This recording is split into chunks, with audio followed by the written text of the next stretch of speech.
The howling wind nearly tore Gideon Irving's hat from his head as he squinted through the vicious blizzard, his faithful horse struggling against the deepening snow. What had started as a routine journey back to his ranch outside Jerome Junction, Arizona Territory, in December of 1883, was quickly becoming a fight for survival as one of the worst winter storms in memory enveloped the high desert plateau. "Easy, Thunderbolt," Gideon murmured, patting the nervous Palomino's neck. "We'll find shelter soon enough." At 32, Gideon was no stranger to the harsh realities of the frontier. 8 years of ranching in the Arizona Territory had taught him to respect nature's fury, but even he hadn't anticipated the ferocity of this particular storm. The temperature had plummeted with alarming speed, transforming gentle snowflakes into stinging needles of ice that cut at his exposed skin. Gideon had left Jerome Junction after selling a small herd of cattle, the money securely tucked in his inside pocket. He'd planned to be back at his modest ranch before nightfall, but the sudden storm had other ideas. Now, with visibility reduced to mere feet and the cold seeping through his heavy sheepskin coat, he knew he needed to find shelter or risk freezing to death. The wind shifted momentarily, and through the swirling white, Gideon spotted what appeared to be the outline of an abandoned line shack about 50 yards ahead. Relief flooded through him. These small shelters, built for cowboys working the range, could mean the difference between life and death on nights like this. "There we go, boy," he encouraged his horse, urging Thunderbolt toward the structure. As they drew closer, Gideon could see it was indeed an old line shack, weathered but still standing. He dismounted stiffly, his boots crunching in the snow as he led Thunderbolt around to the lee side where a small lean-to offered some protection from the elements. "You'll be all right here," he said, quickly removing the saddle and bridle. He draped a heavy blanket over the horse and secured it before grabbing his saddlebags and rifle. The door to the shack creaked protestingly as Gideon pushed it open, revealing a dark, dusty interior that smelled of old wood and abandonment. He struck a match, the small flame illuminating cobwebs and a small cast iron stove in the corner. It wasn't much, but it would keep him alive until the storm passed. Gideon had just begun to arrange kindling in the stove when he heard a sound so unexpected that at first he thought his mind was playing tricks on him. He froze, listening intently. There it was again, a soft, mewling cry that was definitely not the wind. "Hello," he called out, reaching for his rifle instinctively. "Anyone here?" The crying continued, weak but persistent. Gideon lit another match and held it higher, scanning the small space. In the far corner, half hidden beneath a pile of old blankets, he spotted movement. Approaching cautiously, he pushed aside the threadbare fabric and felt his heart nearly stop. 2 tiny infants, wrapped in a single woolen shawl, lay huddled together, their faces red from crying and cold. "Good Lord," Gideon breathed, holstering his gun immediately. "Where did you come from, little ones?" The baby's twins, from the look of them, couldn't have been more than a few months old. Their little hands were icy to the touch, and one was whimpering while the other had gone disturbingly quiet. Survival instinct took over. Gideon quickly lit the stove and built up the fire, his movements urgent but deliberate. Once flames were crackling behind the iron grate, he gathered the infants in his arms and held them close to his chest, trying to share his body heat. "It's all right," he murmured, though he knew they couldn't understand. "You're safe now." As he rocked them gently, Gideon's mind raced.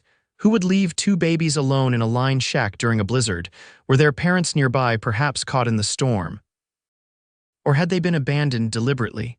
The quieter baby, a little girl, he realized as he unwrapped the shawl to check them over, began to stir more actively as she warmed up. Her brother continued to cry, his tiny fists balled up in protest against the world that had treated them so cruelly. "You both must be starving," Gideon said, feeling helpless.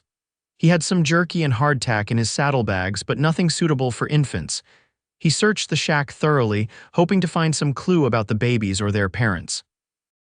In a small trunk near the door, he discovered a half-empty tin of condensed milk, a remarkable stroke of luck. Whoever had left the children had at least provided some sustenance, though clearly not enough.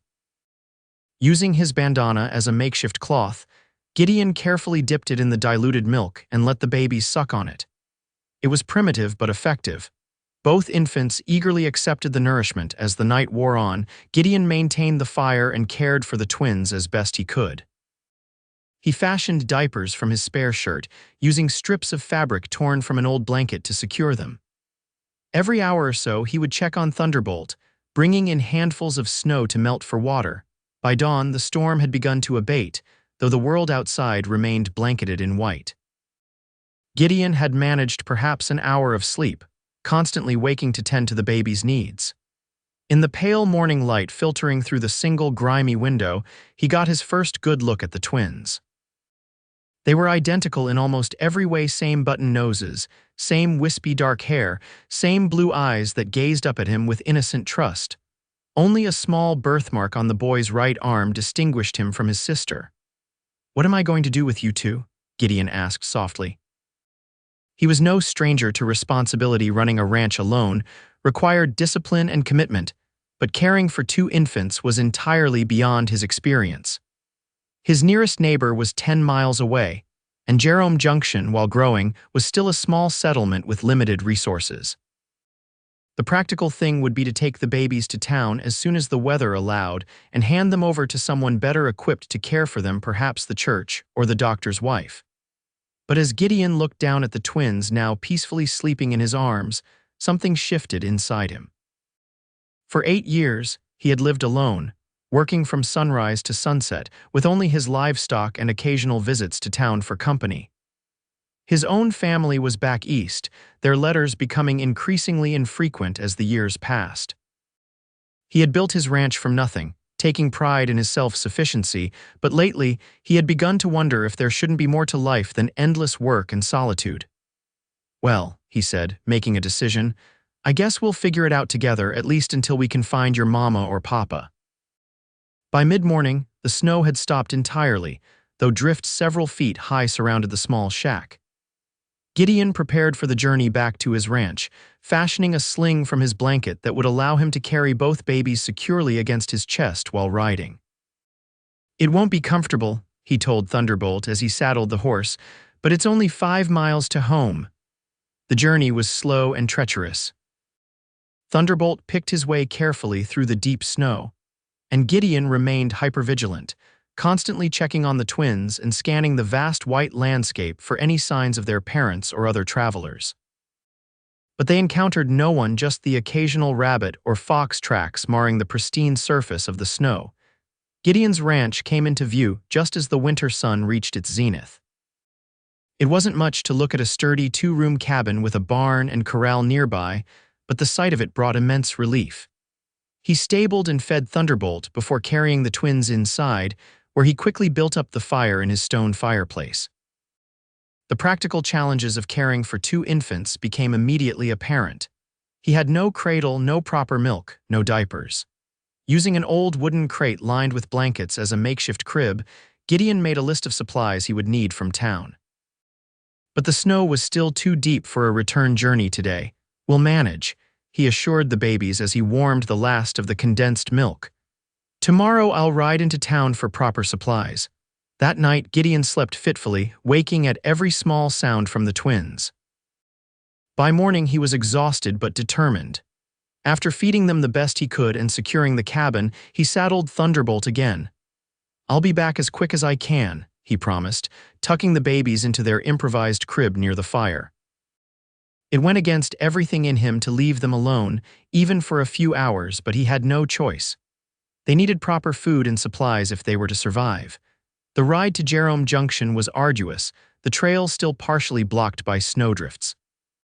The small settlement looked like something from a Christmas card, the handful of buildings decorated with icicles glinting in the winter sun. Despite its modest size, Jerome Junction was growing steadily thanks to the copper mines in the hills and the railroad that had arrived just 2 years earlier. Gideon tied Thunderbolt outside the general store and stepped inside, the small bell above the door announcing his arrival. Martha Wells, the proprietor's wife, looked up from her knitting with surprise. "Gideon Irving, we were beginning to worry about you after that storm hit." "It was a close call," Gideon admitted, stamping snow from his boots. But I've got something of a situation, Mrs. Wells. As concisely as possible, he explained about finding the twins. Martha's expression shifted from shock to concern to determination. Poor little angels, she said firmly. Now you'll be needing milk, proper bottles, diapers, and some baby clothes to start. I've got some things left from when my Sally was small. For the next hour, Martha helped Gideon select everything he would need, adding items he hadn't even considered: talcum powder, soft cloths for bathing, a special mild soap. You'll want to speak with Doc Morgan before you head back, she advised. And Sheriff Davis, too. Those babies didn't just appear out of nowhere. Both men were equally surprised by Gideon's story. Doc Morgan examined the crude sketch Gideon had made of the twins and estimated they were about 3 months old. Seem healthy enough from your description, the physician said, stroking his gray beard.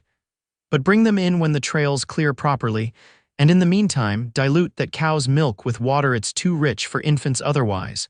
Sheriff Davis had more practical concerns. We haven't had any reports of missing children, he said, leaning back in his chair. But I'll send telegrams to the surrounding towns. Someone must be missing those little ones. What happens if we don't find their parents? Gideon asked, the question that had been weighing on his mind since the previous night. Sheriff Davis sighed.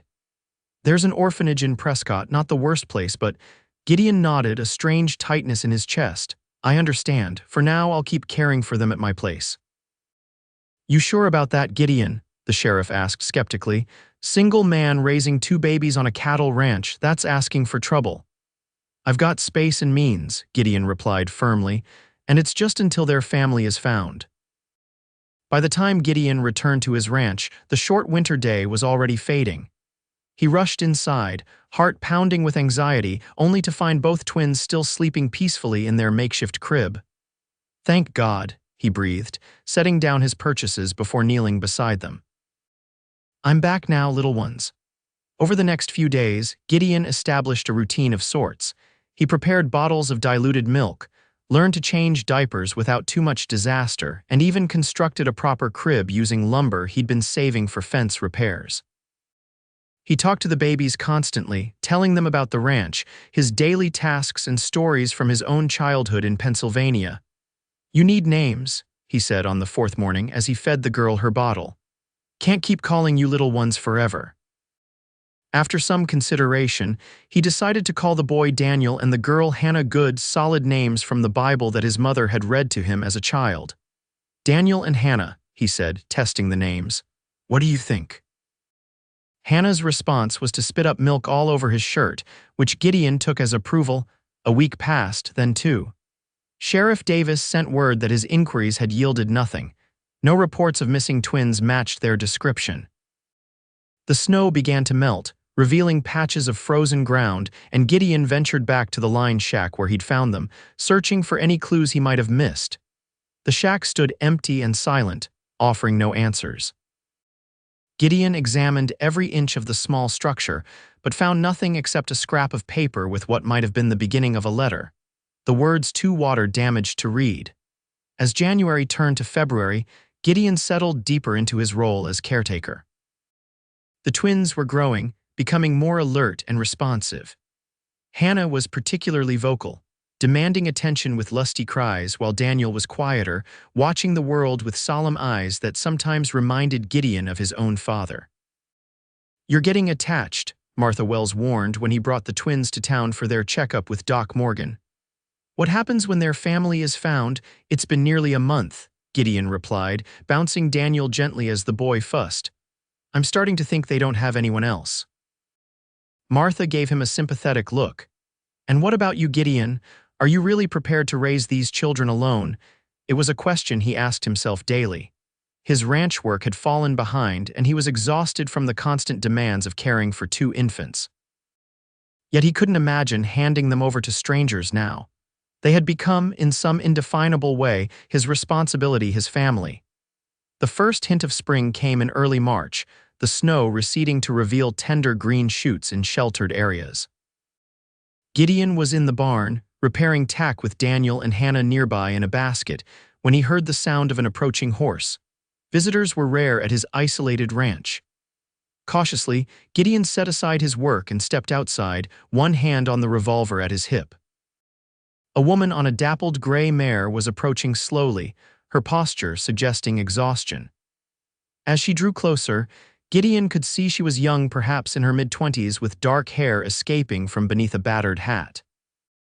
Her clothes were travel-worn but of good quality, and she rode with the confidence of someone accustomed to horses. "Hello there," Gideon called, keeping his tone friendly but remaining alert. "Can I help you?" The woman reined in her horse about 20 feet away, studying him with wary green eyes. "Are you the one they call Gideon Irving?" "I am," he confirmed, curious now. "And you are Clara Goodwin." She straightened in her saddle, a mix of determination and fear crossing her face. "I believe you have something of mine." Gideon's heart seemed to stutter in his chest. "You'd better come inside, Miss Goodwin." Clara dismounted stiffly, suggesting she'd been riding for a long time. As Gideon led her toward the barn, he could see her scanning the property anxiously. "They're in here," he said quietly. "They're fine, healthy, and growing strong." Clara stopped at the barn entrance, her hand flying to her mouth as she spotted the basket. With trembling steps, she approached, tears already streaming down her face. "My babies," she whispered, falling to her knees beside them. "Oh, my darlings." Gideon watched as she gathered both infants into her arms, pressing kisses to their foreheads, her tears falling onto their puzzled faces. Daniel began to cry, confused by the stranger's embrace, while Hannah stared up with wide, curious eyes. "They don't know me," Clara said brokenly, looking up at Gideon. "My own children don't recognize me." "They're young yet," Gideon said gently, "and it's been nearly 3 months." Clara nodded, wiping her tears with the back of one hand while still clutching the twins. "Thank you for caring for them. I've been searching. I wasn't sure they'd even survived." 1,000 questions burned on Gideon's tongue, but he held them back, seeing the exhaustion etched in every line of Clara's face. "You must be tired from your journey. Come to the house, I'll make some coffee and you can rest." In his small cabin, Gideon busied himself with the stove while Clara sat at his table, holding the twins on her lap. She was younger than he'd initially thought, perhaps not yet 30, with a natural beauty that even exhaustion couldn't dim.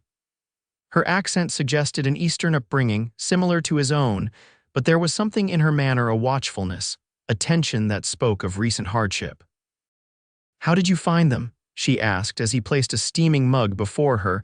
Gideon related the story of the blizzard and the lined shack, watching as Clara's expression tightened with emotion. "I never meant to leave them," she said when he finished. "I had no choice." "I'm not judging you," Gideon assured her, "but I admit I've been wondering what happened."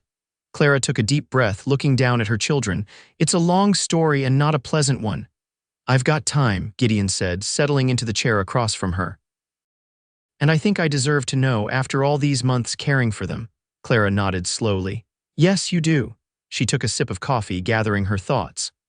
"I was married to Thomas Goodwin, a mining investor from Boston. We came west 2 years ago when he heard about the copper boom. He was not a kind man, though I didn't realize how unkind until we were already out here, far from my family." Gideon nodded, keeping his expression neutral, though inwardly he felt a flare of anger at the implication. "When I discovered I was expecting, Thomas was furious. He hadn't wanted children, yet they would interfere with his plans," he said, "when the doctor told us it was twins." She shook her head. "His rage was frightening." "Did he hurt you?"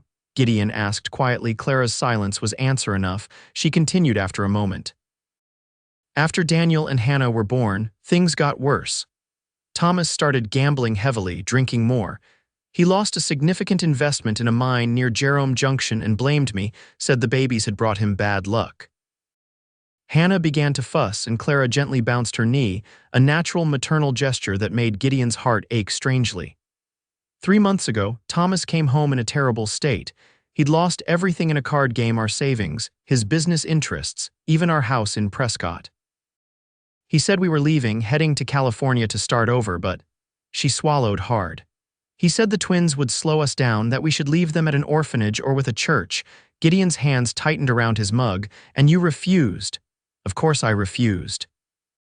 Clara's voice rose slightly, causing both babies to stir. She lowered it again. "We argued bitterly. He went out to drink more, and I knew when he returned he would force the issue, so I packed what I could carry, took the twins, and fled. To the line shack, Gideon supplied. Clara nodded. I had heard from our housekeeper that there were several such shelters in the hills where cowboys sometimes stayed.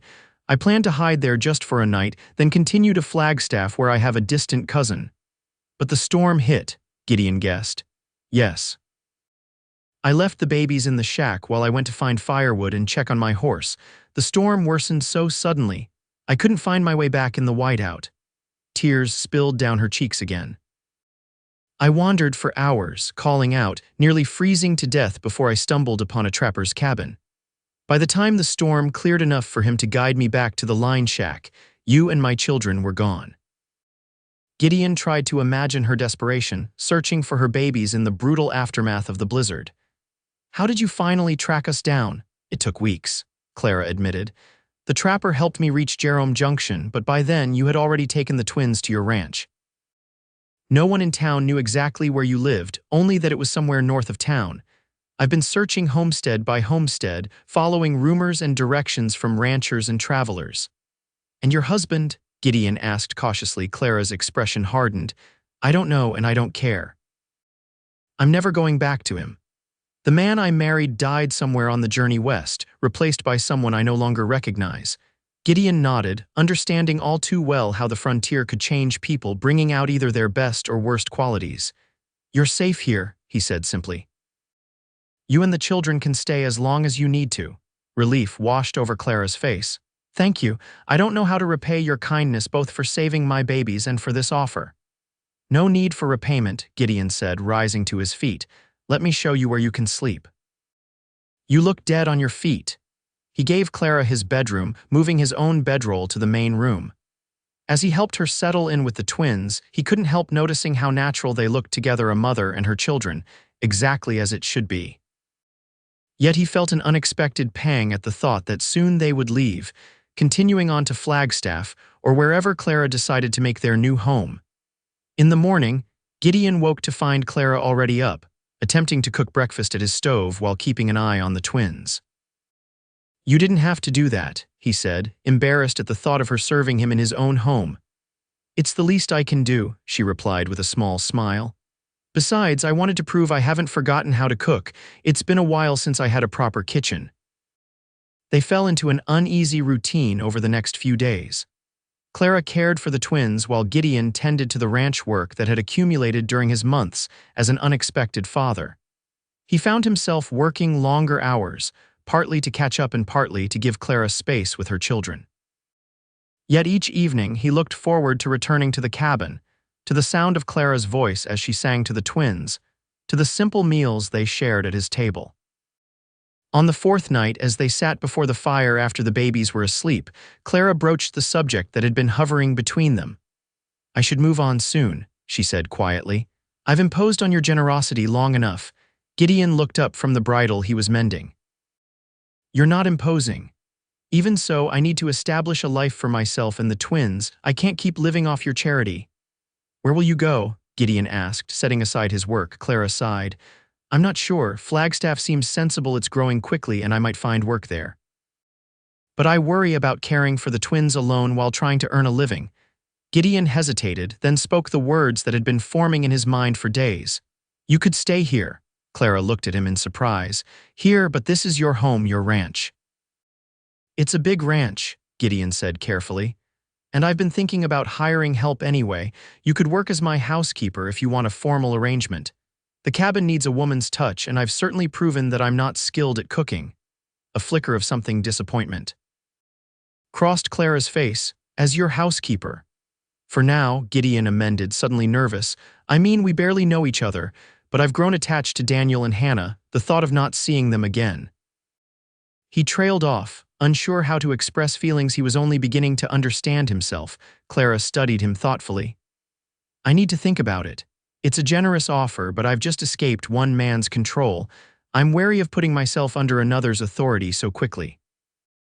I understand, Gideon said, respecting her caution. Take all the time you need, there's no rush. But time seemed to accelerate after that conversation.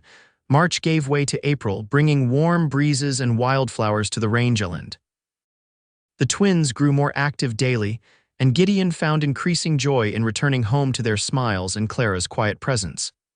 One evening, as Gideon returned from checking on a pregnant heifer, he found Clara sitting on the porch, watching the sunset with Hannah in her arms. Daniel was asleep in the crib inside, visible through the open door. "Beautiful evening," Gideon commented, settling onto the step beside her. Clara nodded, her profile gilded by the golden light. "I've made my decision," she said after a moment. "About staying." Gideon felt his heart quicken. "And I'd like to stay," she said, turning to face him, "but not as your housekeeper." Confusion furrowed Gideon's brow. "I don't understand." "I can't be your employee, Gideon," Clara explained gently. "It wouldn't be right, not for me, not for the children, and I suspect not for you either. If we're to live under the same roof, it needs to be as equals." "Equals," Gideon repeated, processing her words. "What exactly are you proposing?" Clara took a deep breath. "A partnership. I've been watching how you run this ranch. It's impressive, but you're doing the work of 3 men. I know about cattle. My father raised them back in Virginia. I can help with the books, the garden, even some of the lighter ranch work. We could build something here together." "As partners," Gideon said slowly, wanting to be clear. "For now," Clara said, echoing his words from days earlier. A hint of a smile played at her lips. "We barely know each other, after all." Something warm unfurled in Gideon's chest, hope, perhaps, or the beginning of something deeper. "I'd like that," he said simply. Spring blossomed fully across the rangeland as Clara and Gideon settled into their partnership. True to her word, Clara proved knowledgeable about cattle and ranch operations, offering suggestions that Gideon might have dismissed from anyone else, but found himself considering seriously when they came from her. She transformed the cabin as well, creating a proper nursery for the twins in what had been a storage room, planting herbs and vegetables in a small garden plot, and bringing order to Gideon's haphazard housekeeping. For his part, Gideon built additional furniture, expanded the porch to create a place for the twins to play safely outdoors, and began planning more substantial improvements to the property. They worked side by side during the days and spent evenings on the porch, watching the twins discover the world around them and sharing stories of their lives before Arizona. Gideon learned that Clara had grown up on a prosperous farm in the Shenandoah Valley, the daughter of a widowed cattle breeder who had raised her to be as comfortable with ledgers as with livestock. "He wanted sons," she explained one evening, "but got only me. So he taught me everything he would have taught a son." "He sounds like a wise man," Gideon replied, thinking how fortunate he was to have found a partner with such skills. Clara smiled, the expression transforming her face in a way that made Gideon's breath catch. "He would have liked you, I think." In turn, Gideon shared how he had come west after the Civil War, seeking opportunity away from his family's struggling mercantile business in Pennsylvania. He had worked as a cowhand, a miner, and briefly as a stagecoach guard before saving enough to purchase his own land. "I always wanted something that was mine alone," he admitted. "Something I built with my own hands." "And now?" Clara asked softly. Gideon looked at her, at the twins playing on a blanket nearby, at the cabin that had never felt so much like a home. "Now I'm not so sure that mine alone is what matters most." May brought the first cattle drive of the season, a small affair moving a herd to better grazing land 10 miles north. Gideon was hesitant to leave Clara and the twins alone for even a few days, but she insisted she would be fine. "I can handle a rifle," she reminded him, "and we have Thunder for warnings if anyone approaches." Thunder was a massive mastiff that had appeared at the ranch shortly after Clara's arrival. Gideon suspected the dog had been abandoned by travelers, but he had quickly appointed himself guardian of the homestead, particularly devoted to the twins. "I'll be back in 3 days," Gideon promised, checking his saddlebags one last time. "4 at the most." Clara stood in the doorway, Hannah on her hip. "We'll be right here waiting." Gideon hesitated, then stepped forward and gently kissed her cheek, their first physical contact beyond accidental touches while working together. "Take care of them," he said roughly, "and yourself." "I will," she promised, her free hand briefly touching where his lips had been. "Be safe, Gideon." The cattle drive went smoothly, but Gideon pushed the pace, eager to return home. Home, the word had taken on new meaning in recent months. It was no longer just a place where he slept and stored his possessions, but somewhere his heart resided. As he approached the ranch on the afternoon of the third day, he saw Clara in the garden, the twins nearby in a small pen he'd constructed before leaving. Thunder lounged in the shade, alert despite his relaxed posture. The scene stirred something profound in Gideon's chest, a longing, a certainty, a fear that it could all disappear. Clara looked up at the sound of hoofbeats, shading her eyes against the sun. Her face broke into a smile that Gideon felt to his core. "You're back early," she called, setting aside her gardening tools. "Couldn't stay away," Gideon admitted, dismounting and leading his horse toward the barn. "Everything all right here, perfect," Clara assured him, following with Hannah toddling at her side. Daniel had pulled himself up at the edge of the pen and was watching with solemn eyes. Though the twins missed their bedtime stories. "Is that so?" Gideon asked, smiling at Hannah, who was reaching for him with chubby arms. He lifted her easily, his heart swelling at her delighted giggle. "Well, I'll have to make up for that tonight, won't I?" That evening, after the twins were asleep, Gideon and Clara sat on the porch as had become their custom. The night was warm, stars blazing in a clear sky, coyotes yipping in the distance. "I've been thinking," Gideon said after a comfortable silence, "about our arrangement." Clara tensed slightly beside him. "Oh, it's working well," he hastened to add, "better than I could have hoped, but I wonder if it's fair to you and the twins." "What do you mean?" Clara asked carefully. Gideon took a deep breath. "People talk. I heard some comments in town before the cattle drive, nothing malicious, but questions about our situation here. Two unmarried people living together with children." "I see," Clara said, her voice neutral. "Are you concerned about your reputation, Gideon?" "Not mine," he said firmly. "Yours and the twins. They deserve a proper family name, a clear place in the world." Clara was quiet for a long moment. "Are you proposing something specific?" Gideon turned to face her, gathering his courage. "I'm proposing marriage, Clara. A real partnership, not just in work but in life." Her eyes widened. "Gideon, I know it's sudden," he continued quickly. "And I know your experience with marriage wasn't good. I'm not asking out of obligation or just for appearances. These past months, watching you with the twins, working alongside you, coming home to your smile, I've never been happier." Clara's expression softened. "I've been happy too, happier than I thought possible after everything that happened." "Then say yes," Gideon urged, taking her hand. "Be my wife. Let me be a father to Daniel and Hannah in name as well as deed. Let's build a life together, a family." Clara looked down at their joined hands. "My first marriage was for love, or what I thought was love. I swore I'd never make that mistake again." Gideon's heart sank, but before he could respond, Clara continued. "But this is different," she said softly. "This is friendship and respect that has grown into something deeper. This is seeing the best in each other, not just the surface charm." She looked up, her eyes shining. "Yes, Gideon Irving, I will marry you." Joy surged through Gideon and he pulled her close, kissing her properly for the first time. Clara's arms wound around his neck, her response as eager as his own. When they finally broke apart, both breathless, Gideon rested his forehead against hers.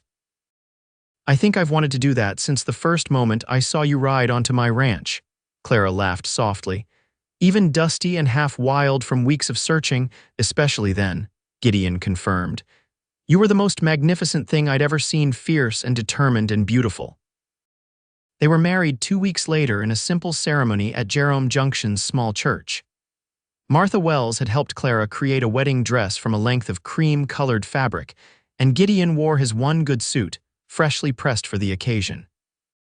The twins, dressed in matching outfits sewn by Clara, were the guests of honor, though half the town turned out to witness the union of the reserved rancher and the mysterious woman with the twins. "Never thought I'd see the day," Sheriff Davis commented at the small reception afterward. "You always seemed determined to remain a bachelor, Gideon." "Plans change," Gideon replied, watching as Clara chatted with Doc Morgan's wife, Hannah in her arms while Daniel investigated a piece of cake with scientific concentration. "That they do," the sheriff agreed. "You got lucky finding that family of yours." "Luckier than I deserve," Gideon admitted. That night, after they had put the twins to bed in their nursery, Gideon and Clara stood in the doorway of the master bedroom, their bedroom now. "Husband," Clara said softly, testing the word. "Wife," Gideon responded, drawing her into his arms. I promise you won't regret this. Clara's smile was luminous in the lamplight. I know I won't. You're a good man, Gideon Irving. I knew at the moment you told me how you found my children, how you cared for them when you could have so easily left them with someone else or at an orphanage. They stole my heart, Gideon confessed, just like their mother did. Their life together settled into a rhythm as summer blazed across Arizona. The ranch prospered under their joint management, Clara's keen eye for financial opportunities complementing Gideon's practical ranching knowledge. They added to their cattle herd, hired 2 ranch hands to help with the expanding operation, and began construction on a larger home to replace the cabin that was growing too small for their family. In late July, as they sat together after dinner watching the twins attempt to chase fireflies in the yard, Clara turned to Gideon with a peculiar expression. "What is it?" he asked, recognizing the look as one she wore when she had news to share. "I visited Doc Morgan while you were checking the north pasture today," she said, a hint of nervousness in her voice. "I've been feeling unwell in the mornings." Gideon immediately sat up straighter, concern etching his features. "Are you all right? What did he say?" Clara's smile bloomed slowly. "He said we should expect an addition to our family around February." For a moment, Gideon stared at her uncomprehendingly, then understanding dawned and pure joy swept through him. "A baby, our baby," Clara nodded, her eyes misting. "Our baby." Gideon whooped loudly, startling the twins and causing Thunder to bark in alarm. He swept Clara into his arms, spinning her around before setting her carefully back on her feet. "Careful," she laughed. "I'm in a delicate condition, remember." "I'll be the most careful man in the Arizona Territory," he promised fervently, dropping to one knee to place a gentle hand on her still flat stomach. "Hello, little one, I'm your pa." Clara's hand came to rest atop his. "I never thought I'd have this," she admitted quietly. "A loving husband, a safe home, children who are cherished. You deserve all of it and more," Gideon assured her, rising to pull her close again. "I'll spend the rest of my life making sure you and our children want for nothing." The new house was completed just before Christmas. A spacious 2-story structure with enough bedrooms for their growing family, a large kitchen where Clara could pursue her newfound interest in baking, and a covered porch that wrapped around 3 sides. They moved in during a rare Arizona snowfall, the white flakes drifting lazily past the windows as they arranged furniture and settled the twins into their new rooms. "Hard to believe it's been a year," Gideon commented that night as they sat before the fireplace in their new parlor. "A year since that blizzard changed everything." Clara, her pregnancy now visibly rounding her figure, leaned against him comfortably. "Sometimes I think about what might have happened if you hadn't found them, if you had chosen a different path that night, or if the storm had turned you back." "I try not to think about it," Gideon admitted. "The idea of them alone in that shack." He shook his head. "But then I might never have met you either." "It's strange how life works," Clara mused. "Thomas's cruelty, the storm, your kindness, all these things had to happen exactly as they did to bring us here." Gideon placed a hand on her rounded belly, feeling the baby kick against his palm. "I think some things are meant to be, no matter what path we take to get there." Christmas was a joyful affair, with the twins old enough now to be excited by the decorated tree and the small gifts Gideon and Clara had prepared. Martha and William Wells joined them for dinner, bringing news from town and gifts for the children. "By the way," William mentioned as they enjoyed Clara's apple pie, "there was a stranger asking after you in town yesterday, Clara. Said he was an old acquaintance from Prescott." Clara froze, her fork halfway to her mouth. "What did he look like?" William shrugged. "Tall fellow, well-dressed but road-worn, had a fancy Eastern accent. Sheriff Davis spoke with him." Gideon reached for Clara's hand under the table, feeling her trembling. "Did he give a name?" he asked, keeping his voice casual though his muscles had tensed with protective instinct. "Thomas something," William said, oblivious to the tension. Goodwin." "Goodwin," Clara whispered, her face pale. "Thomas Goodwin." Martha looked between them, suddenly understanding. "Your former husband, the one who—" She glanced at the twins, playing contentedly nearby, and didn't finish her sentence. Clara nodded, her hand tightening around Gideon's. "What did Sheriff Davis tell him?" "Nothing much," William assured her, now aware of the gravity of the situation. "Davis is discreet. Said he didn't know any Clara Goodwin, and the stranger eventually left. said he was heading to Flagstaff next. After the Welses departed, Clara paced the parlor anxiously while Gideon put the twins to bed. "He's looking for us," she said when Gideon returned. "After all this time, why would he be looking for us?" Gideon guided her to a chair, kneeling before her. "Listen to me, Clara. You're Clara Irving now, my wife. Those children upstairs are Daniel and Hannah Irving. Whatever Thomas Goodwin wants, he has no claim on you or them anymore." "But legally, he abandoned you," Gideon interrupted firmly. "You fled for your safety and the safety of your children, and now you're married to me. Even if he somehow found you, what could he do?" Clara placed protective hands over her belly. "Thomas is resourceful and vindictive. If he's decided he wants us back, or if his pride is wounded by my leaving, then he'll have to deal with me," Gideon said, his voice hardening. "And I protect what's mine, Clara. You, the twins, this baby, you're my family. No one will take you from me." Despite his reassurances, they both slept poorly that night. The next morning, Gideon rode into town to speak with Sheriff Davis directly. He was asking specifically for Clara Goodwin and twin infants, the sheriff confirmed in his office. Said he was her husband looking to reconcile. "Did he seem drunk, desperate?" Gideon asked. "Neither," Davis replied thoughtfully. "Cold, I'd say, calculating. When I told him I knew no one by that name, he offered a reward for information." The sheriff leaned forward. "I didn't like him, Gideon. Gave me the same feeling I get from card sharps and confidence men. Keep an eye out for him," Gideon requested. "If he returns, send word to the ranch immediately." "Will do," Davis promised. "And Gideon, it might be wise to have some documentation of your marriage and your claim to those children. Judge Wilson will be circuit riding through here next month. Could be worth speaking to him." Gideon nodded, grateful for the advice. "I'll do that, and I appreciate your discretion." The threat of Thomas Goodwin hung over the ranch like a storm cloud in the following weeks. Clara jumped at unexpected sounds, and Gideon found himself checking his rifle more frequently, making sure it was loaded and accessible. They explained the situation to their ranch hands, reliable men who promised to alert them if any strangers approached the property. January passed without incident, and as Clara's February due date approached, they began to hope that Thomas had given up his search or moved on to other pursuits. The twins celebrated their first birthday with a small party attended by the Welses and Doc Morgan's family, their happy babbling and first tottering steps bringing joy to the anxious household. Clara went into labor during a gentle snowfall in mid-February, the contractions beginning just after midnight. Gideon sent one of the ranch hands galloping for Doc Morgan while he boiled water and prepared the bedroom as Clara had instructed weeks earlier. "It's happening faster than with the twins," Clara gasped between contractions, clutching Gideon's hand. "Much faster." "Doc will be here soon," Gideon assured her, though privately he worried about the physician making it through the snow in time. His worry proved justified when, an hour later, Clara announced, "The baby's coming now, Gideon, I can feel it." Panic flashed through him, but he forced himself to remain calm. "Tell me what to do." With Clara's surprisingly composed instructions, Gideon prepared to deliver his own child. He had helped birth countless calves over the years, but this was entirely different. This was his wife, his baby.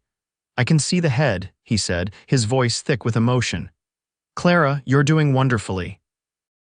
2 more pushes, and the baby slid into Gideon's waiting hands, a perfect, squalling boy with a thatch of dark hair and his mother's determined expression. "We have a son," Gideon announced, tears streaming unashamedly down his face as he placed the infant on Clara's chest. "A beautiful, healthy son." Clara's exhausted face transformed with joy as she cradled the newborn.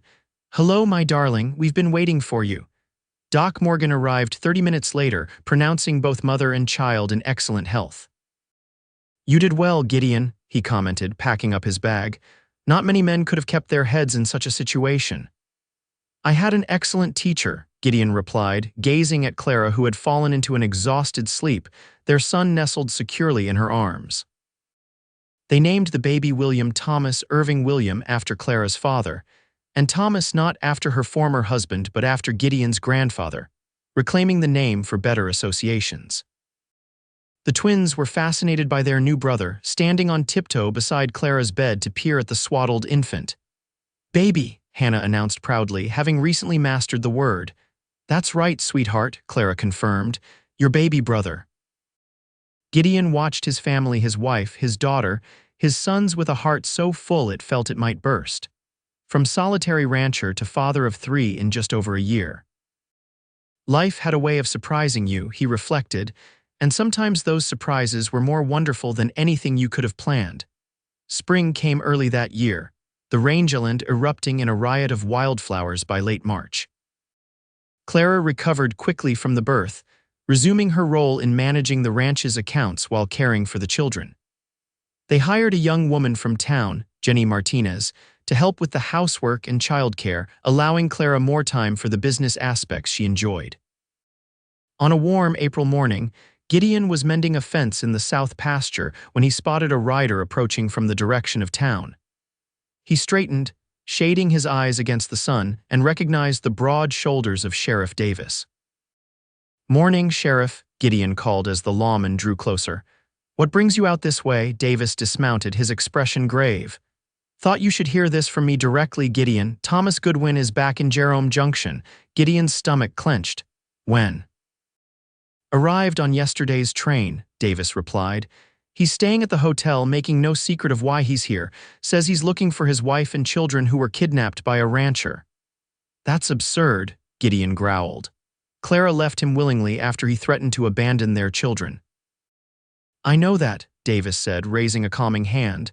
"And I think most folks in town know it too. You and Clara are respected here. People have seen how you care for those children, how happy your family is." "But," Gideon prompted, sensing more. "But Goodwin has papers, marriage certificate, birth records for the twins, and he's hired a lawyer from Prescott." The sheriff sighed heavily. "He's threatening legal action, claiming you coerced Clara and are holding her against her will." Rage burned through Gideon. "That's a damned lie."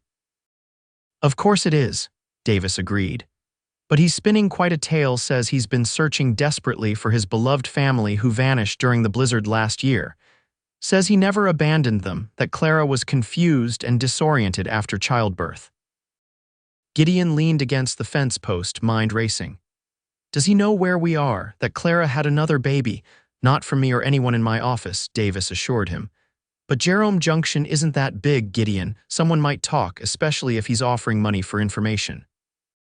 "I need to get back to the house," Gideon said, gathering his tools. "Warn Clara." "There's one more thing," Davis said as Gideon mounted his horse. "Judge Wilson arrived early. He's at the courthouse today hearing cases. Might be worth speaking to him sooner rather than later." Gideon nodded grimly. "I'll ride into town tomorrow. Today I need to secure my family." When he returned to the ranch, Gideon found Clara on the porch, watching as Jenny helped the twins feed bread crusts to the chickens. Little William was asleep in a cradle beside her, his face peaceful in repose. "You're back early," Clara commented, then frowned as she saw his expression. "What's wrong?" Gideon sat beside her, taking her hand. "Thomas is in Jerome Junction." All color drained from Clara's face. "He found us." "Not yet," Gideon assured her, "but he's asking questions, offering rewards for information. Davis came to warn us." Clara's free hand went to her throat. "What does he want? It's been over a year." "He's claiming you and the twins were kidnapped," Gideon said, anger threading his voice. "That I'm holding you here against your will." "That's ridiculous," Clara exclaimed. "Anyone who's seen us together would know that's not true." "Which is why we need to be proactive," Gideon said firmly. "Judge Wilson is in town. Tomorrow I'll speak with him, explain the situation, show our marriage certificate. We'll establish legal guardianship of Daniel and Hannah." Clara nodded, her initial panic giving way to resolve. "I should come with you. The judge needs to hear from me directly that I left Thomas willingly, that you're the twins' father in every way that matters." Gideon hesitated, concerned about exposing Clara to potential confrontation with Thomas, but he knew she was right. "We'll leave at first light. Jenny can watch the children for the day." That night, after securing every door and window, Gideon sat cleaning his rifle while Clara prepared their clothing for the next day's journey to town. "I won't let him take them, Clara," Gideon said quietly, "or you, whatever I have to do." Clara paused in her work, coming to kneel beside his chair. "I know, but promise me you won't do anything foolish. The children need their father, their real father." Gideon set the rifle aside and gathered her into his arms. "I promise. We'll handle this legally, properly." Thomas Goodwin won't destroy what we've built here. They rose before dawn, leaving detailed instructions with Jenny before mounting their horses for the ride to Jerome Junction. Clara wore her best dress, her hair neatly arranged beneath a modest hat, while Gideon had donned the suit he'd worn for their wedding. They made an impressive couple as they rode side by side into town, determination evident in their matching expressions. Sheriff Davis met them at the courthouse, his face grim. Goodwin's lawyer filed papers this morning, he informed them quietly. They're seeking an immediate hearing. Good, Gideon said firmly. The sooner we end this, the better. Judge Wilson, a stern-faced man with penetrating gray eyes, agreed to hear them immediately. His courtroom was simple, just a desk, some chairs, and the territorial flag on the wall behind him. I understand we have a complicated situation, the judge began, looking between Gideon and Clara. Sheriff Davis has briefed me on the background. Thank you for seeing us, Your Honor, Gideon said respectfully. My wife and I, that's precisely what we're here to determine, interrupted a smooth voice from the doorway. Whether this woman is indeed Mr. Irving's wife or my client's unlawfully taken spouse. Thomas Goodwin entered the courtroom, followed by a dapper man carrying a leather portfolio who could only be his lawyer. Goodwin was tall and handsome in an austere way, his expensive suit emphasizing his lean build.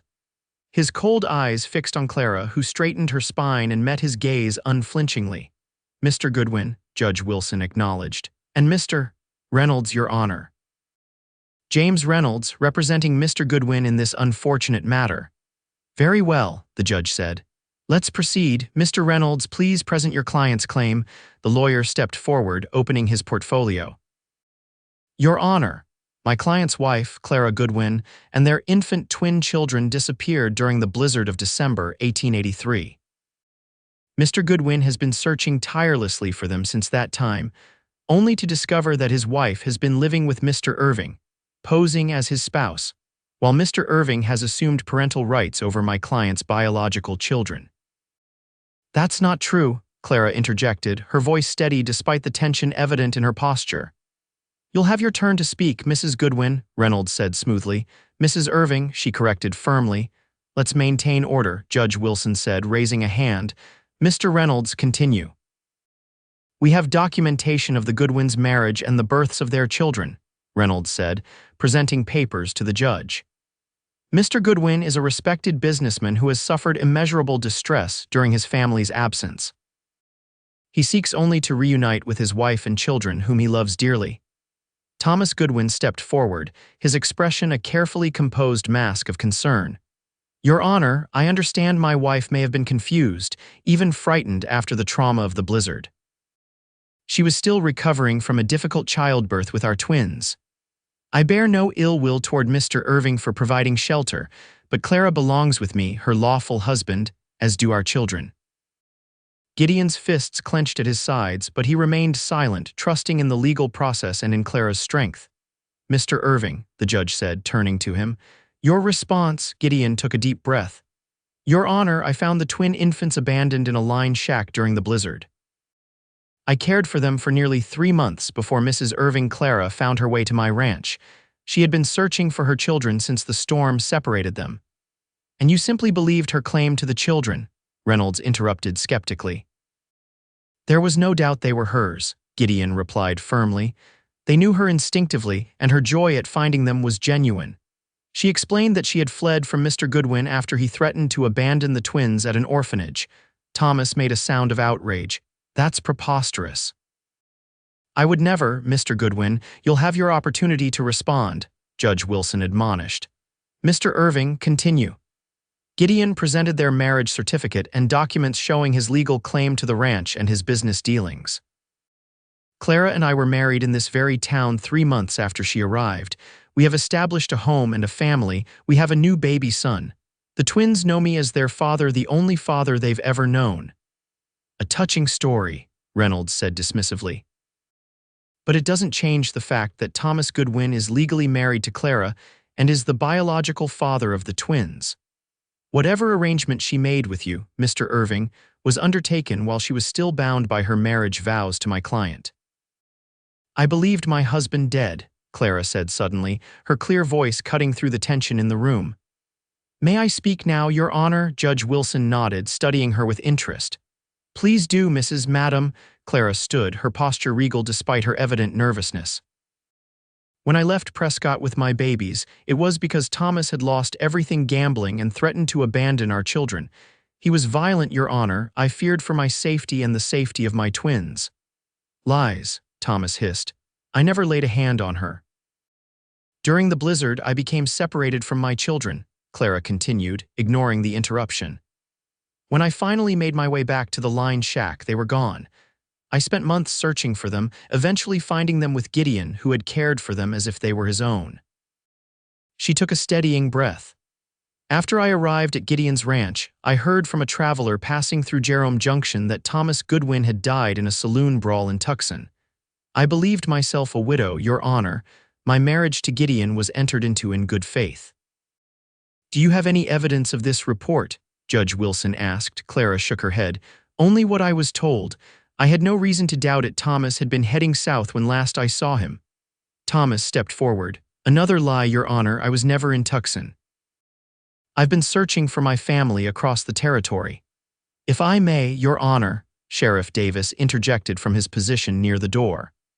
"I received a telegraph inquiry from Mr. Goodwin nearly a year ago, asking about a woman and twins matching Mrs. Irving's description. I responded truthfully that I knew of no Clara Goodwin in our town. Mr. Goodwin did not visit personally until recently, despite knowing the general area where his family might be." "I was following other leads," Thomas said smoothly. "The territory is vast and resources limited." Judge Wilson sat in thoughtful silence for a moment. "This is indeed a complex situation. The lady in question has clearly established a new life, believing her first husband deceased. Mr. Goodwin has legal documentation of his marriage and paternity." He looked at Clara directly. "Would you be willing to return to Mr. Goodwin, madam, to attempt reconciliation?" "Never," Clara said without hesitation. "Thomas was cruel and neglectful before I left. I will not subject myself or my children to that again. My home is with Gideon. She's clearly been influenced by this." "Rancher," Thomas said contemptuously. "Clara was a devoted wife before he turned her against me." Gideon stepped forward, his patience finally breaking. "Your Honor, I'd like to suggest a solution." "Proceed, Mr. Irving." "If Clara's first marriage was still valid when we wed, then I request the right to legally adopt Daniel and Hannah. They've known no father but me. And I request that Clara be granted a divorce from Mr. Goodwin on grounds of abandonment and cruelty, freeing her to remain my wife legally as well as in practice." Reynolds scoffed. "Adoption requires the biological father's consent, which my client will certainly not provide." "Actually," Judge Wilson said thoughtfully, "territorial law allows for adoption without consent in cases where a parent has abandoned their child or children. The question here is whether Mr. Goodwin's actions constitute abandonment." "I never abandoned them," Thomas insisted. "They were taken from me." "May I speak again, Your Honor?" Clara asked. At the judge's nod, she continued. "Thomas told me in these exact words, 'The brats will only slow us down. We'll leave them with the church in Prescott.' When I refused, he threatened to handle it himself when he returned from drinking. That's when I fled with my babies." "Can you prove these threats were made?" Judge Wilson asked. "Our housekeeper in Prescott, Maria Jimenez, heard him say similar things on multiple occasions," Clara said. "And he once struck me when I refused to consider giving them up for adoption. She witnessed that as well. Immigrant servant girl testimony against a respectable businessman," Reynolds said dismissively. "Hardly reliable." "I'd like to hear from her nonetheless," Judge Wilson said firmly. "However, that will require an adjournment of these proceedings." "Your Honor," Gideon interjected, "in the meantime, I request that Clara and the children remain under my protection at our ranch." Thomas stepped forward, his composed facade cracking slightly. "They are my wife and children. If anyone has custody pending further hearings, it should be me." The judge considered this, studying both men carefully. "Sheriff Davis, what is your assessment of this situation? You know the community and both Mr. Irving and the lady in question." Sheriff Davis straightened. "Your Honor, the Irvings are respected members of our community. They run their ranch honestly, attend church regularly, and have created a loving home for their children. I've never had cause to doubt Mr. Irving's character or his devotion to his family." He paused. "As for Mr. Goodwin, I can only say that my limited interactions with him have left me concerned about his temperament." Judge Wilson nodded slowly. "I'm ordering that the children remain in their current home pending further investigation and testimony. Mrs. The lady will have the choice of where she wishes to reside during this period." "I stay with my children," Clara said immediately, "and with Gideon." "So ordered," the judge said. "We will reconvene in 1 week's time, when I hope to have testimony from the housekeeper, Mr. Jimenez, and any other relevant witnesses." He fixed Thomas with a stern look. "In the meantime, Mr. Goodwin, you are to maintain a respectful distance from the Irving Ranch and from Clara and the children. Any attempt to remove the children from their current home will be considered contempt of court." Thomas's face darkened with barely suppressed rage, but he nodded stiffly. "As you wish, Your Honor." Outside the courthouse, Gideon helped Clara mount her horse, both acutely aware of Thomas watching from the boardwalk. "Don't worry," Gideon murmured. "We'll win this, the truth is on our side." Clara nodded, though her face was tense with worry. "He won't give up easily, Gideon. I know him, his pride won't allow it." "Then we'll be ready," Gideon promised, mounting his own horse.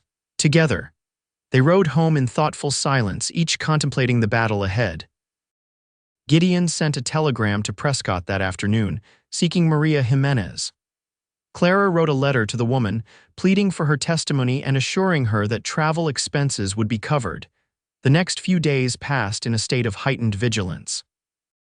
Gideon asked his ranch hands to take turns keeping watch, and Thunder seemed to sense the tension, rarely straying from the house or the children. 3 days after the hearing, Martha Wells rode out to the ranch with news. "Thomas Goodwin has been asking a lot of questions in town," she reported as Clara served coffee in the parlor.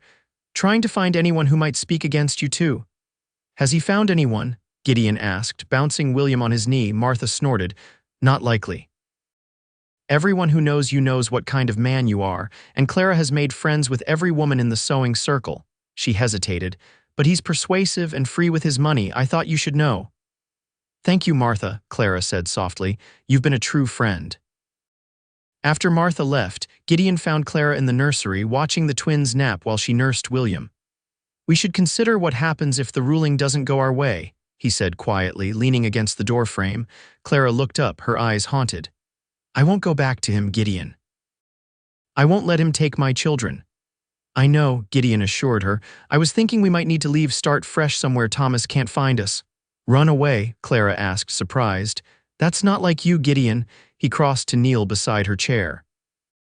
"I'd do anything to keep you and the children safe and with me, even leave the ranch I've built."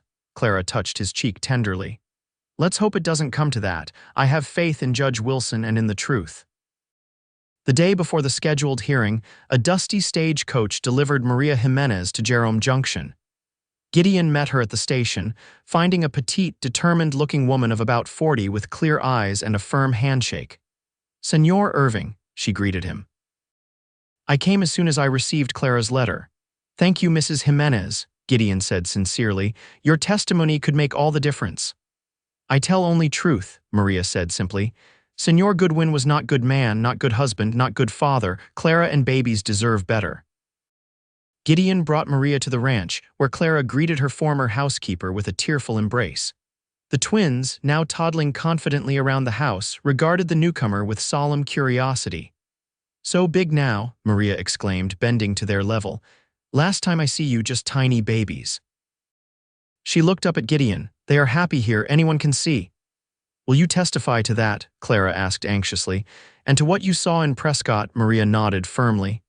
"I tell Judge everything, how Senor Goodwin speak of twins like burden, how he hit you when you cry for keeping babies. How he say he find way to get rid of them." That night, with Maria settled in the guest room and the children asleep, Gideon and Clara sat before the fire, hands linked between them. "Whatever happens tomorrow," Gideon said softly, "know that I love you. You and the children are my world, Clara." "And you are ours," she replied, leaning against his shoulder. "When I was lost in that blizzard, I prayed for a miracle for someone kind to find my babies. I never imagined that prayer would be answered so completely. The courthouse was crowded the next morning. Word of the dispute had spread through Jerome Junction, and many townspeople had come to show their support for the Irvings. Thomas sat with his lawyer at one table, his expression carefully neutral.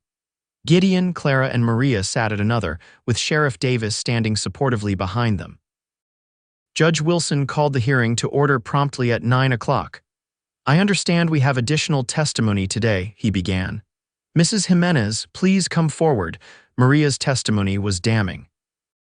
In clear, precise English, she detailed Thomas's neglect of the twins, his verbal abuse of Clara, and the physical violence she had witnessed.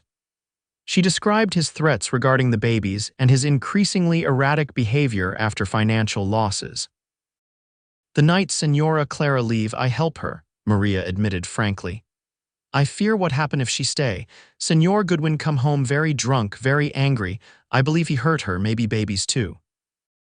Thomas's lawyer tried to discredit Maria on cross-examination, suggesting she was lying out of loyalty to Clara or for financial gain, but Maria remained steadfast. "I have job in Prescott," she said firmly. "Good job with Dr. Family. I come not for money but for truth. Babies deserve good father, not man who want to throw them away." When Maria stepped down, Judge Wilson turned to Thomas. "Mr. Goodwin, these are serious accusations. How do you respond?" Thomas rose, his handsome face arranged in an expression of aggrieved dignity.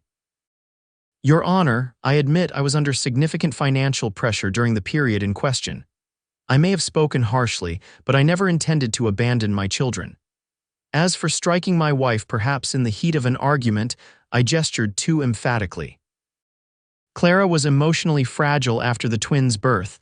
I was not fragile," Clara interrupted, her voice steady. "I was afraid with good reason." Judge Wilson considered this.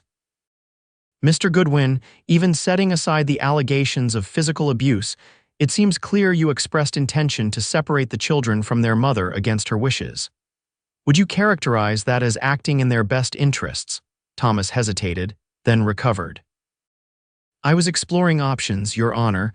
The economic situation in Prescott had become untenable. I believed a temporary placement while we established ourselves elsewhere might be best for everyone. And now," the judge pressed, "what are your intentions regarding the twins if custody is granted to you?" "I would raise them as my own, of course," Thomas said smoothly, "with appropriate household help.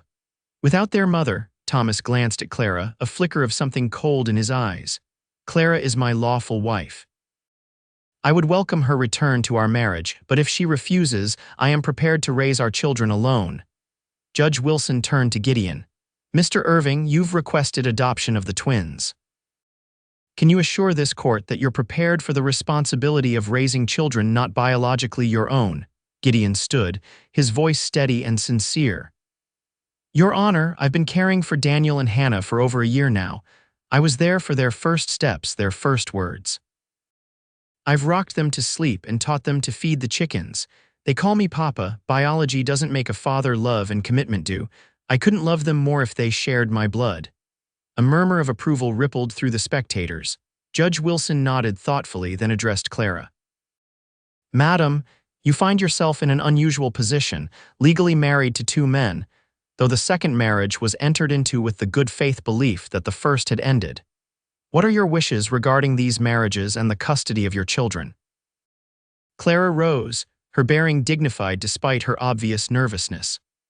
"I wish to divorce Thomas Goodwin, Your Honor, on grounds of cruelty and abandonment. I wish to remain married to Gideon Irving, who has been a loving husband and father. And I wish for my children, all three of them, to remain in the home where they are cherished and protected." Judge Wilson sat in silence for a long moment, reviewing the documents before him. Finally, he looked up. "This case presents complex legal and human questions. Mr. Goodwin has legal documentation of his marriage and paternity. However, the testimony presented suggests he abdicated his responsibilities as husband and father through threats, neglect, and possibly abuse." Thomas began to protest, but the judge silenced him with a raised hand. "Mr. Irving, on the other hand, has demonstrated commitment to children not biologically his own, providing a stable and loving home by all accounts." The judge continued, The welfare of the children must be my primary consideration. Daniel and Hannah have lived with Mr. Irving for most of their young lives. Removing them from the only home they remember would cause unnecessary trauma. Therefore, I rule as follows. Mrs. Clara Goodwin Irving is granted a divorce from Thomas Goodwin on grounds of abandonment and cruelty. Her marriage to Gideon Irving is recognized as legal from this day forward. Gideon Irving's petition to adopt Daniel and Hannah is granted, with the stipulation that they shall know their biological origins when they reach an appropriate age. Relief flooded through Gideon, and beside him Clara began to weep silently. Thomas, however, surged to his feet. "This is outrageous," he shouted. "She was my wife, those are my children, you can't simply give them away to some dirt-poor rancher." "Mr. Goodwin," the judge said severely, "you will control yourself in my courtroom. My ruling is final.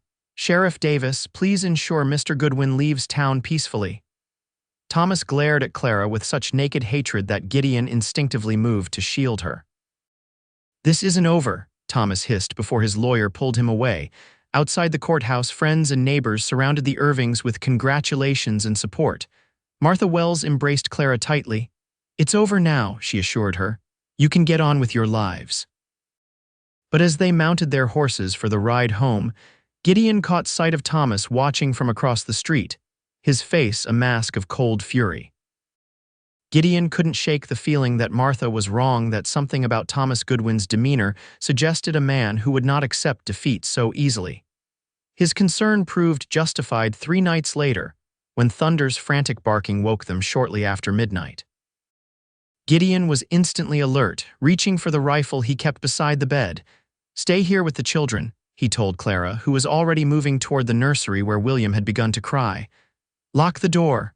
Be careful," she whispered, fear evident in her voice. Gideon moved silently through the dark house, Thunder at his heels. The dog was focused on the rear door that led from the kitchen to the yard. As Gideon approached, he smelled smoke. "Fire," he shouted, rushing to the door and flinging it open. The barn was ablaze, flames already reaching toward the night sky, and silhouetted against the fire was a figure on horseback, Thomas Goodwin. "This is just the beginning, Irving," Thomas called, his voice carrying over the crackling flames. "You'll lose everything, just as I did." Fury and fear propelled Gideon forward.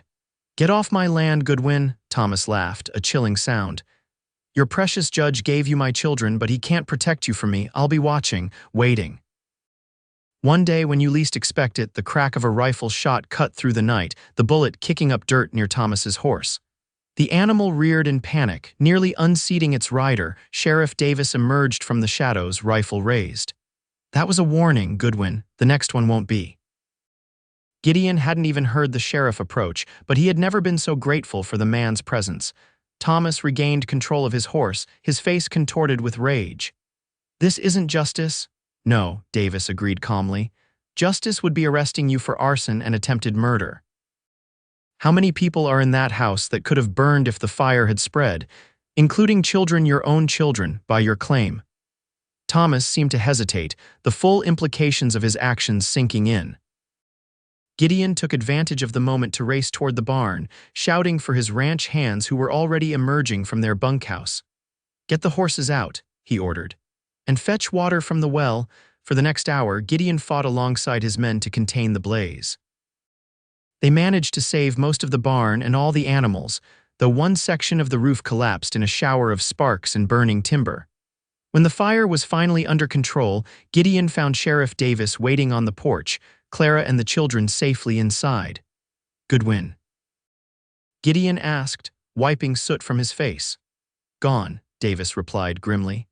"I followed him to the edge of your property, made sure he continued toward town. I've got men waiting there to escort him onto the morning train with a strong suggestion that he never return to Arizona territory." Gideon sank onto the porch step, suddenly exhausted. "Will he listen?" "He'd better," Davis said firmly. "I've telegraphed the territorial governor and the federal marshal. Goodwin will find himself with more trouble than he can handle if he persists in this vendetta." Later, after Davis had departed and the ranch hands had returned to the bunkhouse, Gideon found Clara in the nursery, watching over all 3 sleeping children. She had pushed the twins' beds together and placed William's cradle alongside, keeping them close in the aftermath of the threat. They slept through it all, she marveled softly. Thank God. Gideon wrapped his arms around her from behind, resting his chin on her shoulder. We'll rebuild the barn, and I'll hire more men, post guards if necessary. Clara turned in his embrace. Do you think he'll come back? Not if he's smart, Gideon said. Davis made sure he understands the consequences. He touched her cheek gently. But if it would make you feel safer, we could leave, start fresh somewhere else. Clara shook her head firmly. No, this is our home, Gideon, our ranch, our life. I won't let Thomas take that from us, not after everything we've built here. She looked over at their sleeping children. They deserve stability, roots, and so do we. Gideon felt a surge of love for this strong, determined woman. Then we stay, we face whatever comes together. Together, Clara agreed, standing on tiptoe to kiss him gently. Always. Thomas Goodwin left Arizona Territory the next day as Sheriff Davis had promised, whether it was the threat of legal consequences or simply the recognition that he had lost that drove him away, they never knew. Over time, the fear of his return gradually faded, replaced by the daily joys and challenges of ranch life and raising 3 young children. The rebuilt barn was larger and sturdier than before.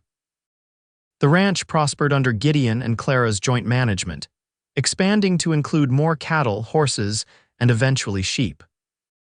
They hired additional hands, built a schoolhouse that served their children and those of neighboring ranches, and became pillars of the growing community around Jerome Junction. Daniel and Hannah grew into confident, kind-hearted children who adored their younger brother William and later, their sister Elizabeth, born 2 years after the confrontation with Thomas. As the judge had stipulated, when the twins turned 12, Gideon and Clara sat them down and gently explained the circumstances of their birth and adoption. So you're not really our father? Daniel asked, his young face serious as he processed this information. I am your father in every way that matters, Gideon assured him. I chose you, Daniel. I chose to love you and raise you as my son. That's stronger than any accident of birth.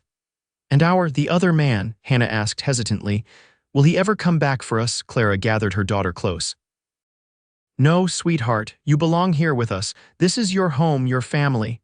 The twins considered this, exchanging one of their silent communications that still amazed their parents. I think I understand, Hannah said finally. It's like thunder. He wasn't born here, but he chose us, and now he's part of our family.